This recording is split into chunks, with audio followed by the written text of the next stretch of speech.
I'm going to make some cupcakes. I keep seeing pictures of cupcakes everywhere and they look so pretty I decided to have a go.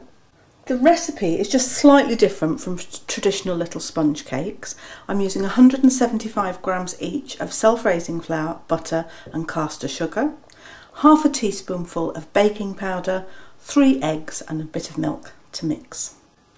So the mixture's all beaten together, the butter, the sugar and the flour.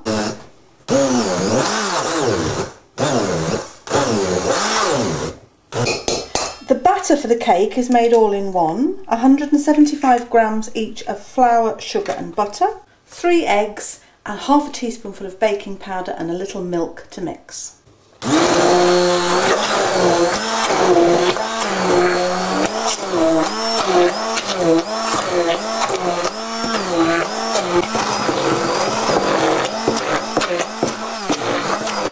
Beat all that together until it's just mixed. Don't overwork the mixture. We've got enough raising agent in there without having to beat it too hard. That mixture is enough to make 12 nice big cupcakes. I'm baking them today in muffin cases because they're quite big cakes, and rather than risk them bubbling over the top, better to keep them enclosed in a muffin case.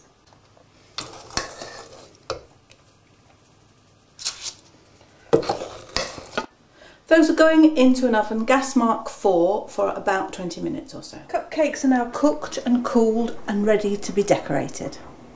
I'm going to decorate the tops of the cupcakes by piping buttercream in 3 different colours. In the bowl I've got 4 ounces of softened butter which I have beaten. Next I will add about double the quantity of icing sugar.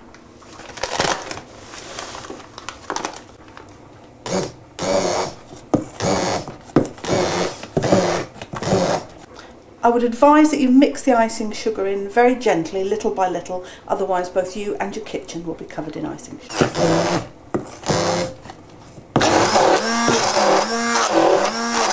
You may find that as your mixture gets stiffer you have to revert to a good old-fashioned spoon to get the last of the icing sugar incorporated.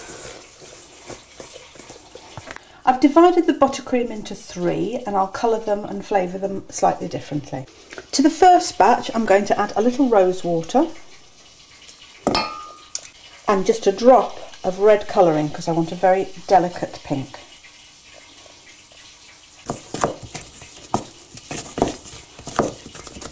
The next batch I'm going to colour and flavour orange. So a couple of drops of orange essence. Most of these colours and flavours can be bought at any supermarket. The reason I dripped the colours in off a skewer is to make sure that I didn't overcolour the mixture and they become garish and unappetising. And the final batch is just going to be blue with no additional flavours. Disposable piping bags are available at most good cook shops, either in your local town or online. And just making sure the end of the nozzle extends beyond your cut edge of the piping bag. Turn the top over to make a collar so that I don't lose most of my icing up the sides of the bag. And then place the icing as far down in the bag as you possibly can.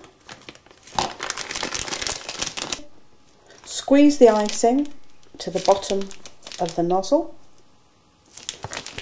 Then pipe the icing on in a pattern to suit yourself.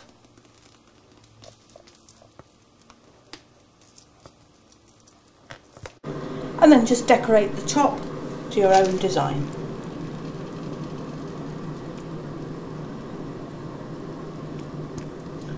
So those are all piped now. You can leave them as they are and serve them just like that, or add further embellishments if you prefer. I'm putting little orange slices onto the orange flavoured ones. A sprinkle of pink sugar on one of them. A pink sugar flower on the next. And a few pink and white sugar baubles on the next one.